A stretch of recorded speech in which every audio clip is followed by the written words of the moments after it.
Assalamualaikum warahmatullahi wabarakatuh.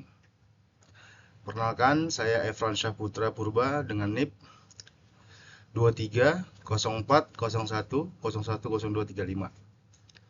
Ya, jadi dalam hal ini saya membuat presentasi ya atau PPT dengan tajuk judul konsep diri atau self concept.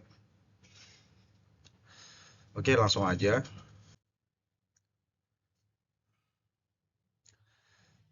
Sesuai yang telah diinfokan oleh Ibu dosen ya, Ibu dosen mata kuliah Estetika Humanisme harus melampirkan surat pernyataan orisinal. Jadi saya yang bertanda tangan di bawah ini atas nama Efran Syah Putra dengan NIP 230401010235, Prodi IT 203 PJJ Informatika.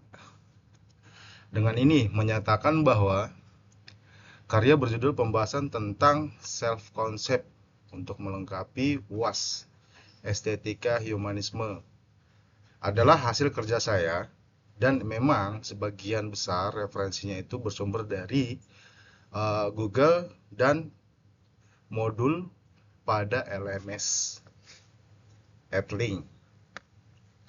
Dan yang kedua, karya ini bebas dari plagiarism.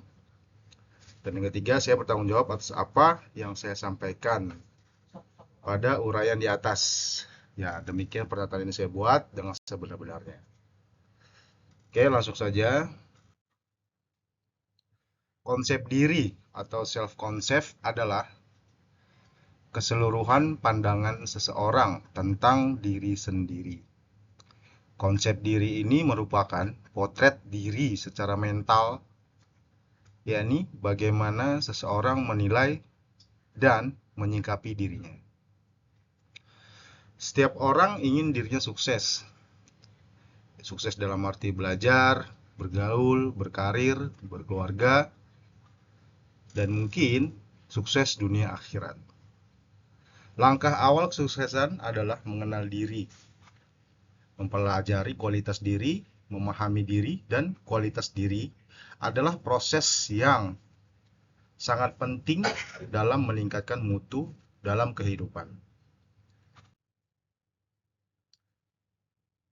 Terkait konsep diri tersebut, terdapat 3 dimensi, yaitu salah satunya adalah pengetahuan tentang diri sendiri. Dalam benak pikiran seseorang telah memiliki data tentang siapa dirinya.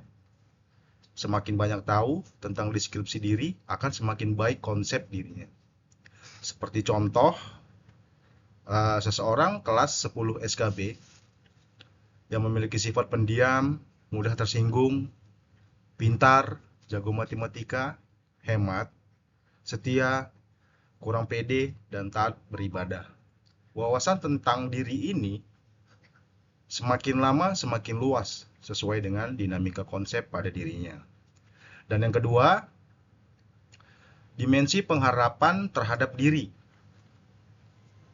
Dimensi pengharapan terhadap diri ini disebut juga dengan diri ideal, yakni harapan dan kemungkinan dirinya menjadi apa kelak.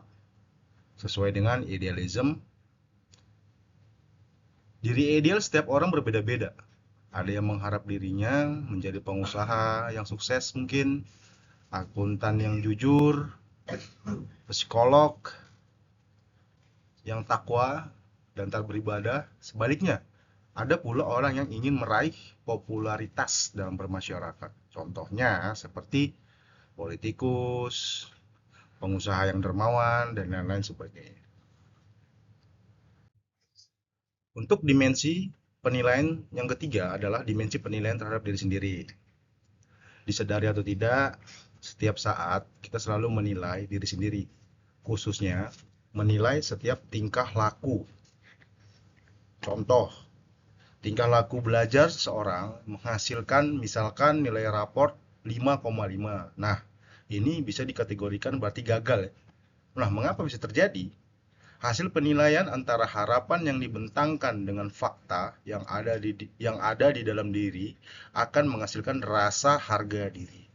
semakin lebar ketidaksesuaian antara harapan dan kenyataan diri sendiri, maka semakin rendah rasa harga dirinya. Dan sebaliknya, orang yang hidupnya mendekati standar harapan hidupnya, menyukai apa yang dikerjakannya, maka akan semakin tinggi rasa harga dirinya. Pada dasarnya konsep diri positif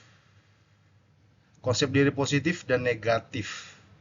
Ya, jadi untuk konsep diri itu ada dibagi dua ya, konsep diri positif dan konsep diri negatif. Konsep diri positif itu ada dalam diri orang yang dapat menerima dirinya secara apa adanya dengan segala resiko, kekuatan, dan kelemahannya. Jadi, dia memiliki pengetahuan dan wawasan yang luas tentang dirinya.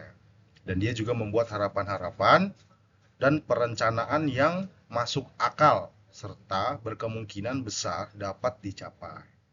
Pribadi ini sepertinya tidak merasa terancam dan cemas jika dikritik, menerima informasi negatif tentang dirinya, dan sebaliknya.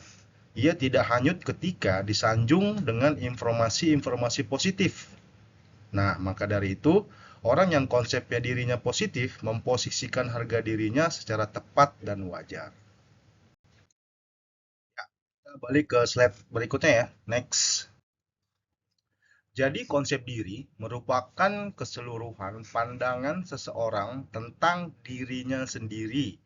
Dengan kata lain, konsep diri juga merupakan potret tentang bagaimana seseorang melihat, mungkin menilai, mungkin juga menyikapi dirinya sendiri dan idealismenya. Para ahli psikolog juga berbeda pendapat dalam menetapkan dimensi-dimensi konsep self, yaitu dimensi penilaian diri atau bisa disebut dengan self-evaluation, dan dimensi cita-cita diri atau juga bisa disebut dengan self-ideal. Sebagian ahli juga menyebutkan dengan istilah citra diri, harga diri, dan diri ideal. Pengetahuan tentang diri sendiri. Konsep diri memiliki 3 unsur. Ya, wawasan tentang diri sendiri semakin luas sesuai dengan perkembangan dinamika konsep. Misalnya, dia beranggapan untuk diri saya sendiri nih, nama saya Efran Syahputra, ya saya orangnya periang dan suka warna yang gelap ya, misalkan hitam, biru. Senang matkul estetika humanisme, ya mungkin dan lain-lain lah, tidak bisa dijabarkan seperti itu.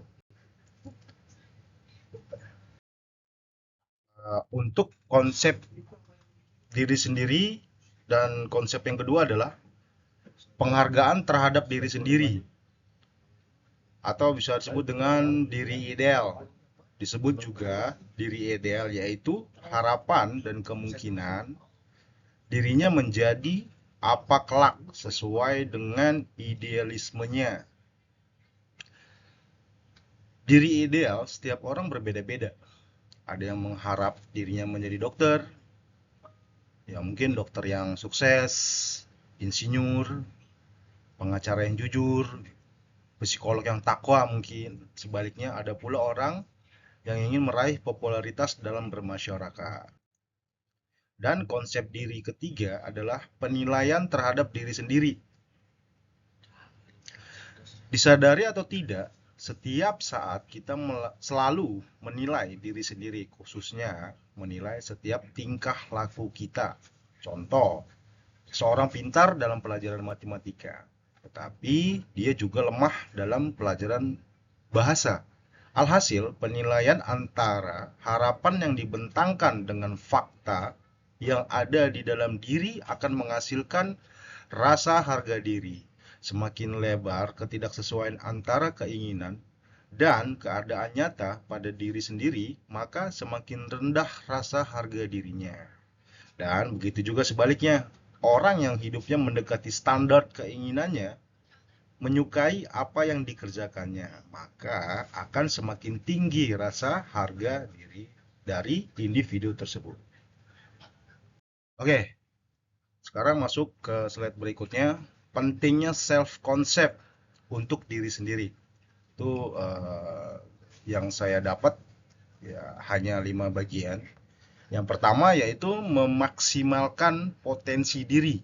Jadi intinya adalah seorang individu itu jika ingin mencapai suatu tujuan, seseorang itu harus memaksimalkan usaha dan kemampuan yang terkandung dalam dirinya sendiri. Mungkin diri kita bisa memberi penilaian apakah kita sanggup atau tidak, gitu kan.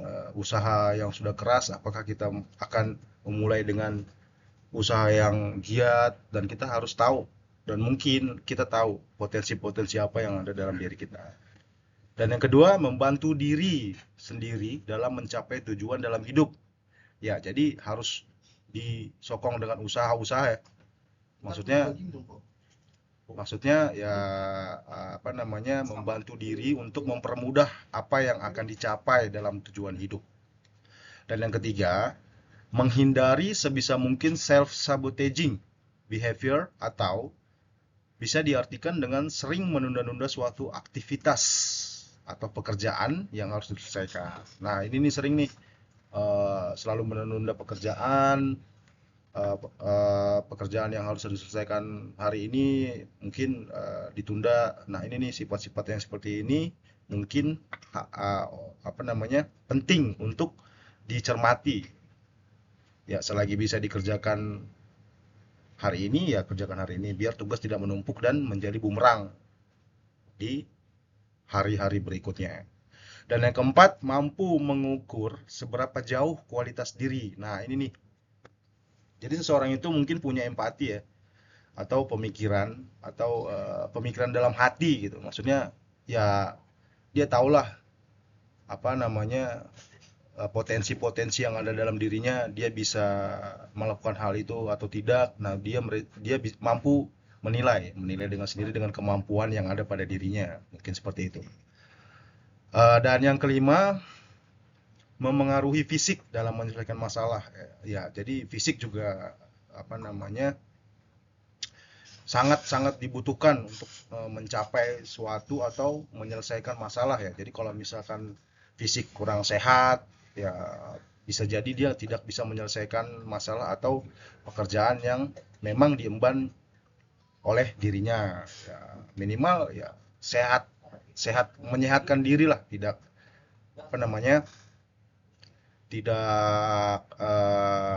membuat diri letih, lesu, banyak pikiran, stres ya. Jadi dibawa santai aja kalau menurut saya. Oke, masuk pada ke slide berikutnya. Ya, ini adalah faktor-faktor yang mempengaruhi self concept atau konsep diri. Salah satunya itu adalah kegagalan. Nah, ini nih sangat beresiko bagi konsep diri ya, kegagalan. Jadi misalkan kita udah bersusah payah nih untuk menyelesaikan suatu pekerjaan yang memang ditargetkan misalkan oleh kantor misalkan, dan itu tanpa disadari gagal ya, failed. Nah, itu mungkin mempengaruhi dari mental dari diri sendiri, individual ya. Jadi kegagalan itu signifikan, maksudnya dampaknya lebih ke real ya. Jadi kalau sudah usaha, maksudnya udah berusaha tuh giat dan akhirnya gagal, ya mungkin ada evaluasi yang harus dicermati kembali oleh konsep diri itu sendiri gitu. Yang kedua itu overthinking, berpikir secara berlebihan. Jadi berpikir secara berlebihan juga tidak bagus untuk konsep diri ya. Jadi terlalu melebar kemana-mana, sementara belum tentu arahnya itu ke situ gitu. Yang ketiga itu depresi. Nah, ini depresi ini sangat berpengaruh dalam konsep diri ya. Misalkan dia terjadi kegagalan gitu, usahanya udah berlebihan dan gagal, dan ternyata dia depresi gitu. Lelah, letih, depresi ya. Jadi memang faktor-faktor ini yang mempengaruhi, sebagian besar mempengaruhi self concept dari diri kita sendiri. Dan yang terakhir, oke, balik ke slide terakhir, yaitu kontribusi konsep diri terhadap perilaku ya. Jadi ini sangat berpengaruh dalam konsep self. Jadi konsep diri mempunyai peranan penting dalam menentukan perilaku seseorang atau individu. Seseorang individu akan sesuai dengan cara perilaku individu memandang dirinya. Jadi apapun yang dia lakukan balik lagi ke dirinya nih. Individu tersebut wataknya seperti apa. Mungkin kira-kira seperti itu. Konsep diri mempunyai peran dalam mempertahankan keselarasan hatinya. Konsep diri merupakan seperangkat harapan serta penilaian perilaku diri yang terhadap diri sendiri. Ya, jadi di slide ini menggambarkan kontribusi apa saja yang ada pada diri kita nih terkait perilaku. Perilaku akan menggambarkan apa yang ada pada diri kita. Mungkin itu aja dari saya.